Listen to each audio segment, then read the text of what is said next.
Good afternoon, Standard 10. In the previous videos, I was discussing about the chapter ratio and proportion. In the last video, you have seen the problems based on componendo and dividendo. Today we'll see some more problems based on componendo and dividendo because this property is very important from examination point of view.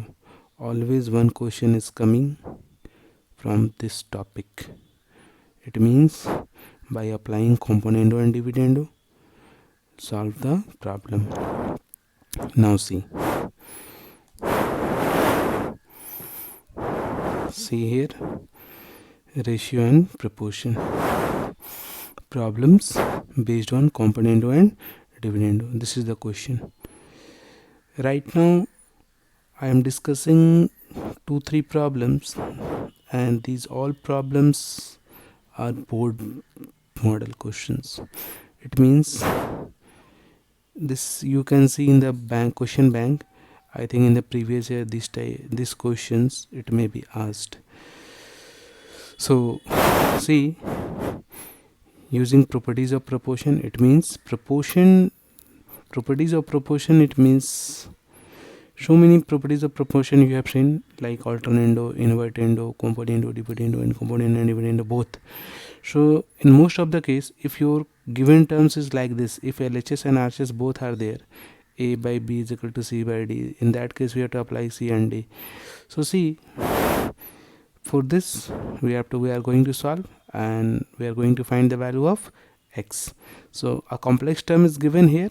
Try to apply here the formula C and D using componendo dividend. This part you can suppose A, and this part you can suppose B.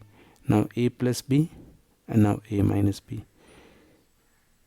This both are same, plus and minus, C plus D and C minus D.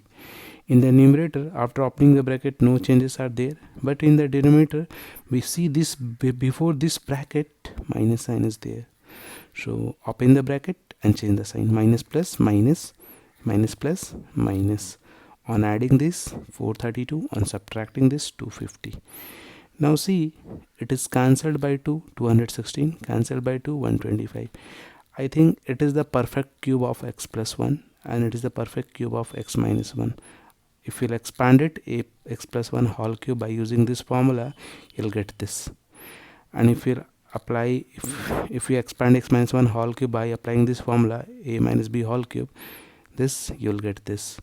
So try to think that in this step, and this is also giving the hints, the RHS. I think you should know that 216 is the perfect cube of 6.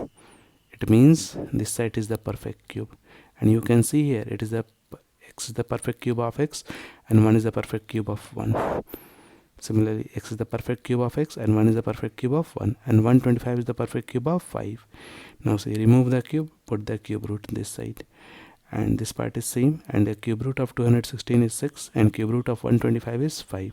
Cross multiply, 6 into x, 6x, 6x, and 6 ones are 6, 5 into x, 5x, and 5 ones are 5. Now write like terms on the one side, 6x minus 5x, 5 plus 6. So 6 minus 5, that is 1, and 5 plus 6, that is 11. This will be the answer. See one more question. Using the properties of proportion, solve for x. Same, the question is same. This is the given term. So applying C and D, it is C A, it is B, it is C, it is D. C plus D and C minus D. It is A plus B, A plus B, and A minus B. I am not put it the here bracket because it is single term here. If you open the bracket, the same sign will be there. Now see, 17 plus 8, 25, and 17 minus 8, 9. In the previous solution you have seen here was the 216, and there was the 125. It means 216 is the perfect cube of 6, and 125 is the perfect cube of 5. Now it is the perfect square.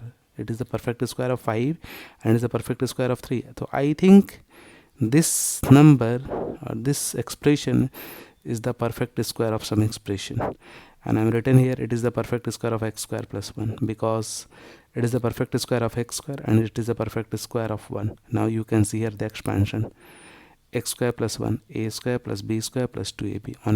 On solving this you'll get this. It means this is the perfect square of x square plus 1. If minus sign is there here, it will be x square minus 1 whole square. See, remove the square, take the square root this sign, and 25 is the square root of 5 and 9 is the square root of 9 is 3. Now cross multiply. 5 into x square, 5x square, 5 ones are 5, 3 into x square, 3x square, 3 ones are 3. After this, write the like terms on one side.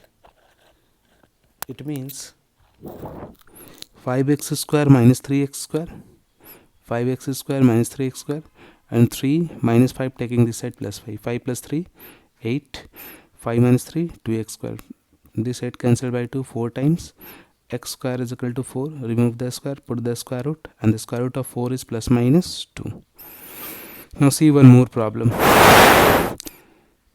7m plus 2n divided by 7m minus 2n is equal to 5 by 3. Use properties of proportion.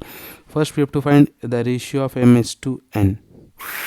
The given term is written here, 7m plus 2n and 7m minus 2n is equals to 5 by 3. Applying C and A. A, it is B. A plus B, A minus B. C plus D and C minus D. So 5 plus 3, that is 8, and 5 minus 3, 2. The numerator part is same. In the denominator part, before this bracket, minus sign is there. Now open the bracket and change the sign here. Minus plus minus, and this minus minus plus. This minus 2n and plus 2n will be cancelled, and minus 7m plus 7m will be cancelled. So this will be left plus 7m plus 7n, 14m, and 2n and 2n, 4n. See, now cancel it. 2 2s are 4 and 2 7s are 14, and now this 2 will be cancelled. This side left 7m by n, and this side 8 by 1. M by n is same, 8 is same. This 7 transferring this side, it comes in the division. Therefore the ratio of m is to n is equal to 8 is to 7. Now see, m is to n. This is the first answer. In the second part, we have to calculate the value of m square plus n square by m square minus n square. It means now your required term is in terms of a square. So for finding the square terms, this is the second part, taking squaring both the sides, here and here, here and here, squaring both the sides, each term taking square. So m square plus n square, and the square of 8 64, and the square of 7 49. Now applying C and D. A plus b, m square plus n square, a minus b, m square minus n square. 64 plus 49, 64 minus 49. On adding this 113, on subtracting this 15. This part is same, and it is improper fraction. Write your answer in mixed fraction form. So children, you can see here in the first part your required term is in terms of ratio. So write your answer in the ratio term, and if your required terms in the fractional form, write your answer in the fractional form. I think we should write the answer this, but we cannot write this because it is improper. If here we are getting 15 by 113, in that case we'll leave this one as answer, but it is improper fraction. In that case you have to write in the mixed fraction form. Thank you very much. In next class we'll see some more problems. Thank you for watching the video. All the best. Try to complete the exercise.